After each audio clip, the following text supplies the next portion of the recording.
Hello, everyone. So I finally got my chance to go see and watch Death on the Nile. Of course, this is the sequel to Murder on the Orient Express, so we have a lot of that same style, especially because this is directed by Kenneth Branagh, the same guy who plays Perrault. And of course, he makes his way. Well, this is both kind of serves as an origin story for him and a sequel to Murder on the Orient Express.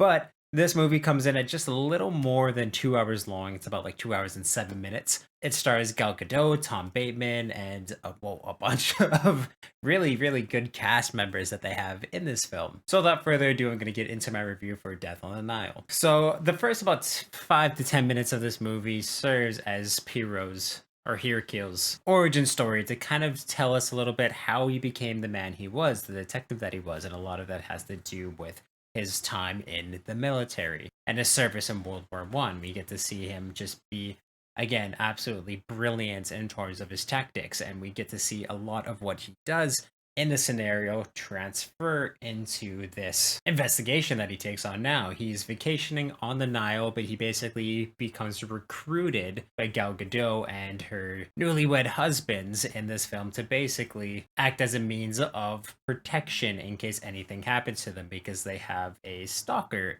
on their midst. I don't really want to get too much into the plot of it just for spoiler's sake, but that's more or less kind of how Death on the Nile starts off. And of course, it starts to transform when the death actually happens on this. And it plays in a way that I thought was very, very smart. And even though I want to say the first hour of this is very, very slow paced, I feel like that might turn off a few people. But the last hour of this, when it really gets into the plots, the mystery, the death, like everything like that, it really hits the ground running and does a very, very good job at just being absolutely mysterious. The characters come out to light and shine, and it's just I thought it was a good kind of whodunit mystery that they're able to do this more so than Murder on the Orient Express. I just felt that this was paced a little better. The payoff was a lot better. It had better build up. I want to say too, I don't want to say better characters, but a lot more depth added to them, especially Hirokio in this film, where we get to learn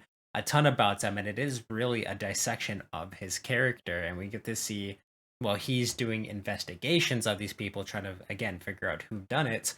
They are doing the same thing to him, dissecting him, breaking him down, questioning the way that he does things. Is it the right way to do things? Like, it's just it was a good play between, of course, the suspects and the person doing the investigation, which I thought they did in a very entertaining and fun way in the back half of this film. I'm not trying to knock the first half. I still think it was a really good setup, but of course I felt like there could have been maybe about 10-15 minutes of that taken off of the runtime from that first little bit, and it really wouldn't have made all that much of a difference to how this movie was paced and played out. There was again just some things that were, I think, scenes were over long or just kind of conversations that really didn't add to the overall story. But again, in the back half, everything was necessary, and I love the way that they were able to play it out. There are some absolutely stellar performances in this, but I found that at certain times there were scenes that just felt a little over the top, or maybe the acting wasn't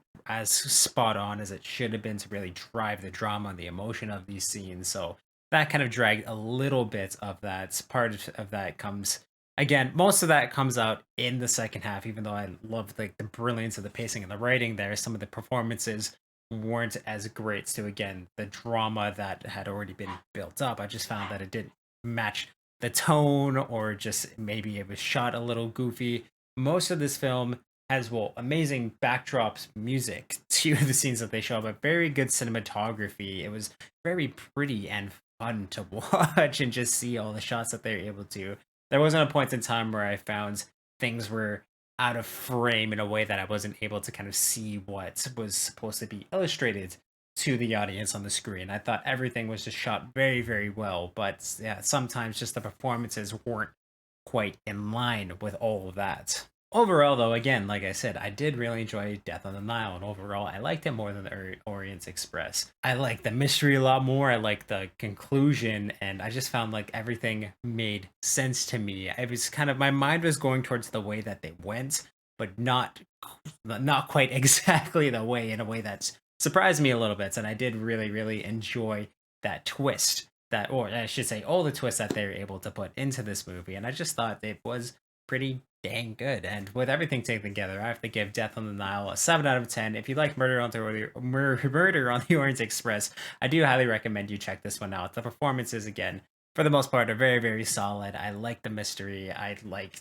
just how everything unfolded. It was very, very well done, very pretty, and again, just a good murder mystery. So if you've seen Death on the Nile, please let me know what you thought about it in the comments down below. If you like this review, of course, give it a thumbs up, and you can check out all the other movie reviews and everything I do on the channel through my playlist down below. And for convenience sake, I'll link some up top here. Subscribe to the little ringer on if you want to know when I upload new videos. If you want to check out everything I do live stream and Twitch wise, there is a link to that in the bio of this video and on my channel. And on both of those places, there's also a link to the Medium Mountain, which is my Discord, where we talk about movies, video games, comic book, TV, pretty much everything that's awesome in this world. So you can definitely join that amazing community. I'll make it even more amazing than it is already. And yeah, go check out Death on the Nile, and awesome, guys.